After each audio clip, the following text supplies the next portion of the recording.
안녕하세요, 여러분. 오늘은 정말 믿기 어려운 장면이 펼쳐졌습니다. 박항서 감독의 대한축구협회 부회장 취임식에서 그가 조용히 건넨 한마디 "제가 온 이유는 손흥민 때문입니다." 이 말이 끝나자마자 손흥민이 끝내 눈물을 참지 못한 모습이 포착되며 전 축구계가 술렁였습니다. 물론 이 부분은 아직 공식 확인된 사실이 아닌 행사 관계자들의 전언과 온라인에 확산된 소문을 기반으로 한 이야기이지만 그럼에도 불구하고 이 발언이 가진 상징성은 엄청난 파장을 만들고 있습니다. 이제부터는 이러한 화제성 있는 장면을 시작으로 실제 취임 직후 한국 축구계가 맞이하고 있는 현실적인 이슈들, 대표팀 운영, 전지훈련 중단 논란, 경기력 문제, 팬들의 반응, 그리고 핵심 선수들의 메시지를 바탕으로 깊이 있게 다뤄보겠습니다.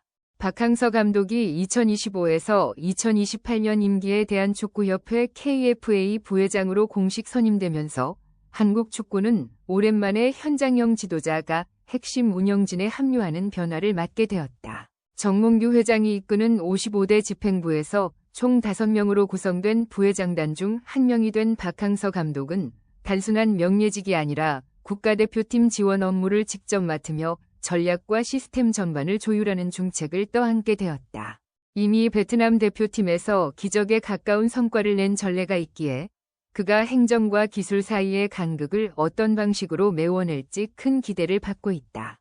박항서 감독은 2018년 U23 아시아컵 준우승부터 2018 AFF컵 우승, 시게임즈 2회 연속 금메달, 2022 카타르 월드컵 아시아 최종 예선 진출까지 이끌며 베트남 축구 역사 자체를 바꾼 지도자다.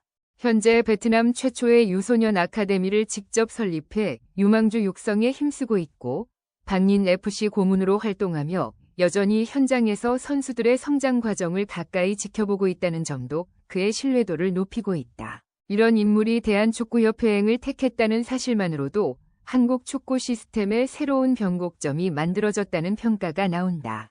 월드컵이 열리는 해마다 한국 대표팀은 늘 1월 해외 전지훈련을 떠났다. 유럽파는 참여하지 못하지만 K리거, 아시아리거 중심으로 평가전과 조직력 점검을 하며 옥석 가리기를 하는 것은 한국 축구의 오랜 전통이었다. 2006 독일 월드컵을 앞두고 중동과 미국에서 전지훈련을 한 것을 시작으로 2010 남아공 월드컵 준비 기간에는 남아공과 스페인에서 2차례 평가전을 치렀고 2014 브라질 월드컵 때는 미국에서 3연전을, 2018-2022 월드컵 때는 튀르키예에서 전지훈련을 진행했다.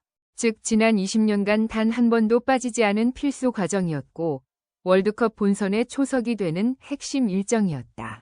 그러나 이번 2026 북중미 월드컵을 앞두고 홍명보 감독은 이 전통을 스스로 중단하겠다고 선언했다. 그는 가나전 이후 기자회견에서 그동안 1월 훈련이 과연 얼마나 도움이 되었는지 생각해 볼 필요가 있다며 K리거들의 시즌 종료가 너무 늦고 ACL 일정이 빠르게 다가오기 때문에 선수들이 쉴 시간이 전혀 없다는 점을 지적했다. 특히 K리그에서 시즌이 12월 초까지 이어지고 1월 말부터 다시 ACL 일정이 잡히는 현실 속에서 대표팀까지 소집한다면 선수들의 체력적 손실이 커질 수 있다는 것이다. 더 나아가 대표팀의 주축이 이미 유럽파로 이동한 상황에서는 굳이 1월 소집으로 K리거 중심의 팀을 꾸려도 월드컵까지 이어질 실전 멤버가 많지 않다는 점도 근거로 제시했다. 이 결정은 전통을 깨버린 논란이 될 수도 있고 현실적 최적화 전략이 될 수도 있다. 그 옳고 그름은 결국 월드컵 성적이 말해줄 것이다. 가나전은 겉으로만 보면 승리였다. 스코어만 본다면 한국이 값진 결과를 거둔 것처럼 보였고 경기 종료 휘슬과 함께 선수들이 가볍게 미소를 지은 것도 사실이다. 하지만 조금만 깊이 들여다보면 이 승리는 마치 금박으로 감싼 모래알처럼 속이 텅 비어 있었다. 외형상 승리라는 선물 포장은 있었지만 그 안에 담긴 경기력은 국가대표팀이 월드컵을 준비하는 팀이라고 보기에는 지나치게 가벼웠고 구조적 허점은 경기 내내 도드라졌다. 그 결과 우리가 진정한 의미에서 이긴 경기였는가? 라는 질문이 가나전 직후부터 팬들의 마음속에 거세게 일기 시작했다. 우선 가장 먼저 드러난 문제는 전술 구조 자체가 경기 내내 일관성을 잃었다는 점이다. 플레이의 패턴이 없고 공격을 설계하는 움직임이 없으며 수비에서는 누구를 기준으로 어느 지역에서 압박을 시작해야 하는지에 대한 공감대가 형성되지 않았다. 마치 각 선수들이 서로 다른 책을 들고 서로 다른 페이지를 읽는 느낌이었다.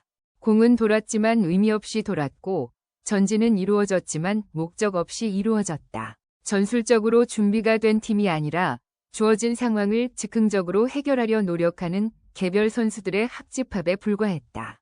이것은 단순히 오늘 경기가 좀 안 풀렸다 수준의 문제가 아니라 대표팀의 전술적 체계가 건물의 기초부터 흔들리고 있음을 보여주는 징후였다. 또한 가나전에서 드러난 가장 위험한 본질적 문제는 공간 관리 능력의 붕괴였다. 한국은 전방 압박도, 중원 압박도, 후방 안정화도 그 어떤 것도 확실하게 수행하지 못했다. 압박 라인이 통일되지 않아 가나의 미드필더 한 명이 돌파하면 한국의 두 라인이 동시에 무너졌고 수비수들은 뒷공간을 의식하며 전진을 주저했고 중원은 압박을 시도하는 순간마다 뒤에서 구멍이 뚫렸다. 이는 체력 문제도 실수도 아닌 전술적 선택의 실패에서 비롯된 것이다.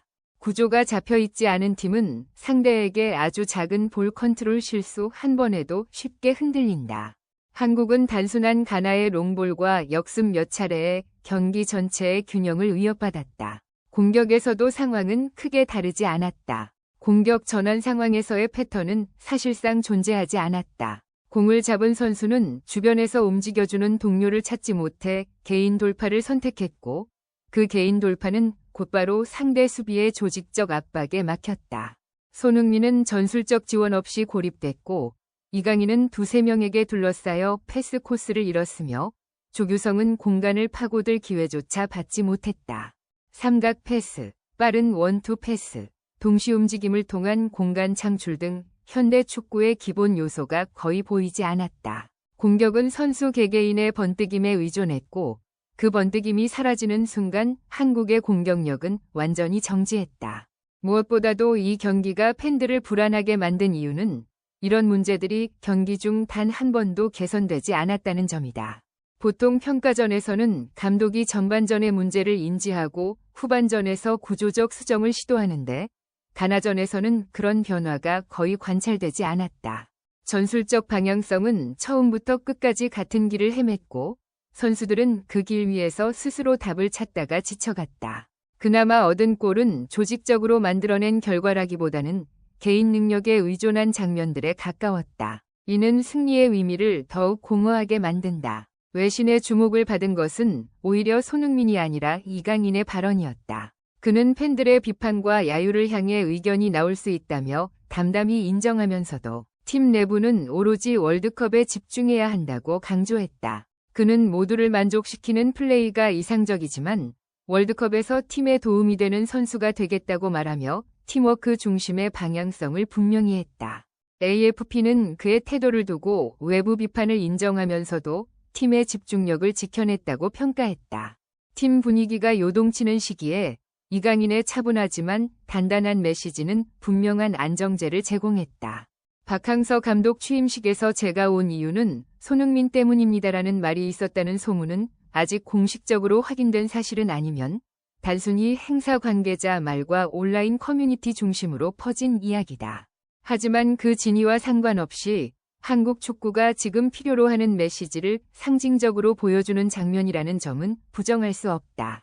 손흥민은 한국 축구의 중심이자 책임이 가장 무거운 선수이며 박항서 감독은 경험과 리더십을 갖춘 지도자다. 두 사람이 하나의 목표를 위해 움직인다면 대표팀은 혼란을 넘어 다시 단단한 구조를 찾아갈 수 있을 것이다.